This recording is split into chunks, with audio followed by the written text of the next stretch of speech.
Halo, Assalamualaikum teman-teman mahasiswa semua. Ketemu lagi saya. Selamat datang di program studi Bisnis Digital Unpad Live. Dan fokus kita masih pada analisis perilaku konsumen.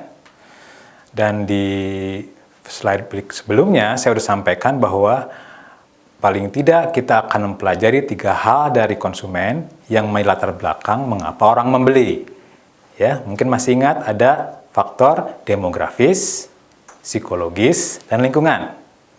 Ya, mungkin saya ulang sedikit bahwa orang membeli karena demografis, karena ciri dirinya, karena usianya, karena jenis kelaminnya, karena ciri fisiknya. Ya, kalau psikologis orang beli karena apa? Bukan karena ciri yang lebih kelihatan, tapi di jiwanya, karena kebutuhan keinginannya, motivasi, karena karakternya, ya, karena persepsinya. Ya. Dan yang ketiga adalah karena orang membeli karena lingkungannya, karena temannya, sosial statusnya, atau mungkin karena di mana dia tinggal gitu. Ya, oke. Jadi kali ini kita akan membahas tentang salah satu faktor psikologis yang pasti menjadi hal yang ada di balik mengapa orang membeli. Jadi perilaku konsumen itu akan sangat berhubungan dengan faktor ini, yaitu apa? Motivasi konsumen. Ya, ya. Apa itu motivasi? Ya, mungkin motivasi adalah dorongan dalam diri seseorang yang akan mengarahkan tindakannya. Ya, jadi kalau kita konsumen membeli, selalu ada dorongan dalam dirinya. Ya, dalam dirinya, di jiwanya, dorongan, ada semangat, ada energi. Ya, ada orang yang mungkin ingin biasa saja, ada orang yang sangat bersemangat untuk pergi, can't wait to buy this product. Itu namanya motivasi gitu. Ya. Nah, jadi di balik segala sesuatu yang dibeli, jadi kita akan menganalisis alasan apa, motivasi apa, kenapa orang membeli. Ada misteri ini, ada kekuatan, ada energi mengapa orang beli. Ya, dan saya tegaskan selalu ada alasan mengapa orang beli. Oke. Itu tugas kita apa dong? Ya, kalau ingin menganalisis perilaku konsumen ini gitu. Kita harus menganalisis motivasi konsumen. Ya. Karena apa? Bisnis itu ingin memotivasi orang, memotivasi konsumen untuk membeli produknya. Ya, memberi dorongan pada produk konsumen untuk membeli produknya gitu.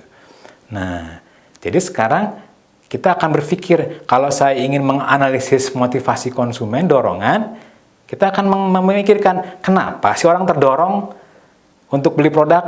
Kenapa sih ada orang yang nggak sabar nggak beli produk? Ada juga orang yang, reluctant to buy a product. Jadi agak malas-malesan gitu ya.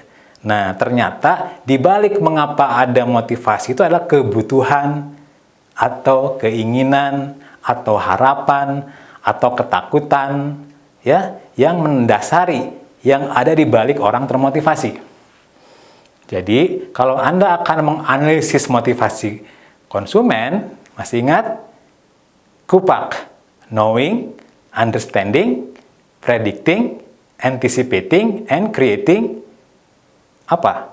Kebutuhan, keinginan, ya, atau ketakutan. Nah, itulah yang akan memotivasi orang.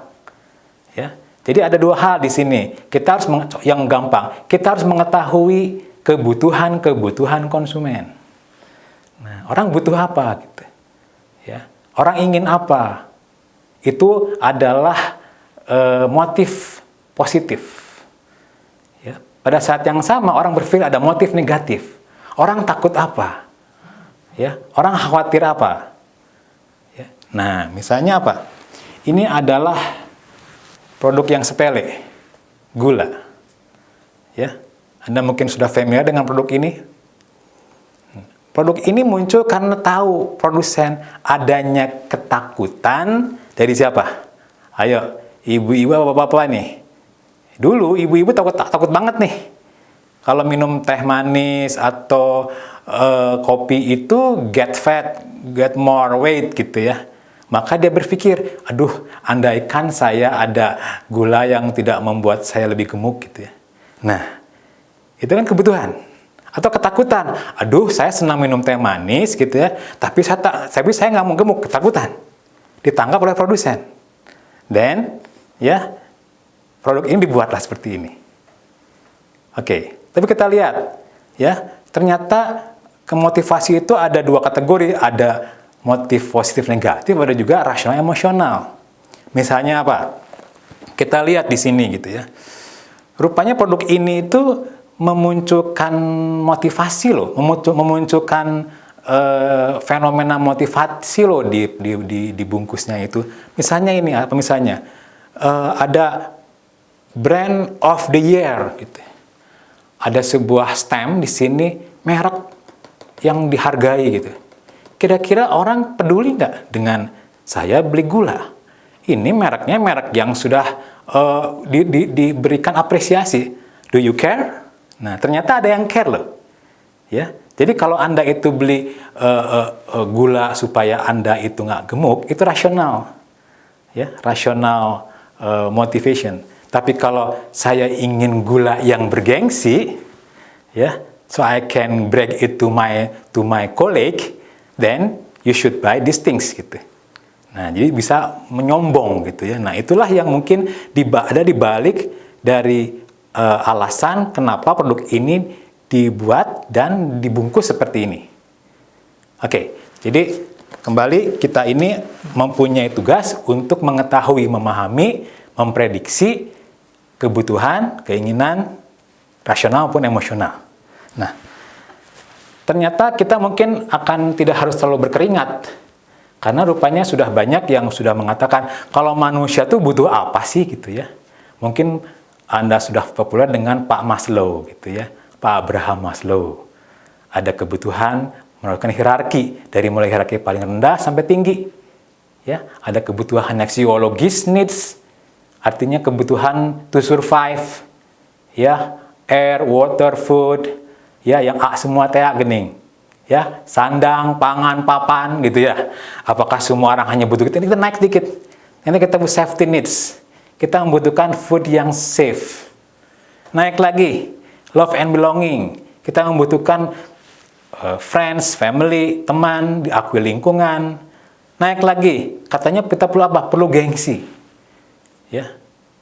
Nah, jadi rupanya itu yang ada dalam diri manusia, disadari, tak disadari. Ya, bahkan rupanya Pak Maslow ada yang mengatakan yang paling tinggi namanya self actualization. Wah, ini kebutuhan atau keinginan para orang-orang kaya atau orang yang sudah puas dengan dirinya gitu ya, ingin membantu orang tuh gitu. Jadi maksudnya apa? Sekarang saya ingin bikin minum teh, ini untuk survive, tapi teh yang membuat saya tidak gemuk, ini kan safe. Jadi ketika saya sekarang minum teh, then saya tidak harus takut jadi gemuk. Oke. Kemudian Pak Herzberg juga mengatakan ada hygiene factor, juga ada motivational factor. Jadi, maksudnya apa? Hygiene factor itu apa? Ya yang namanya sesuatu yang ada yang pokok, ada yang tambahan. Misalnya apa? Misalnya saya katakan, misalnya ini adalah Tropicana Slim. Ya ini harus manis gitu. Itu adalah motivational. Tapi yang itu adalah hygiene gitu, harus aman. Tapi apa yang membuat motivasi? Mungkin mereknya, mungkin dari klasiknya, dari positioningnya, yang juga akan mendorong orang. Oke, ya. Dan bagian yang terakhir adalah ya motivasi itu dinamis loh. Ya, nah, Anda bisa lihat di captionnya. Ya, jadi apa nih? Jadi rupanya kalau Anda sekarang sudah cukup dengan beli sepeda motor, ya, apakah Anda akan puas dengan sepeda cukup? Tidak akan termotivasi. Ternyata Anda akan termotivasi membutuhkan yang lebih tinggi. Mungkin Anda ingin lebih membeli mobil. Apakah setelah Anda beli mobil, Anda kehidupan Anda terpenuhi? Bukan keinginan, termotivasi lagi. Mungkin mobil yang kayak gimana? Nah, itu. Jadi ini adalah sebuah good news atau bad news sebagai pemasaran bahwa motivasi konsumen itu adalah dinamis. Then you should apa? Know, understand, predict, anticipate, and create. Terima kasih.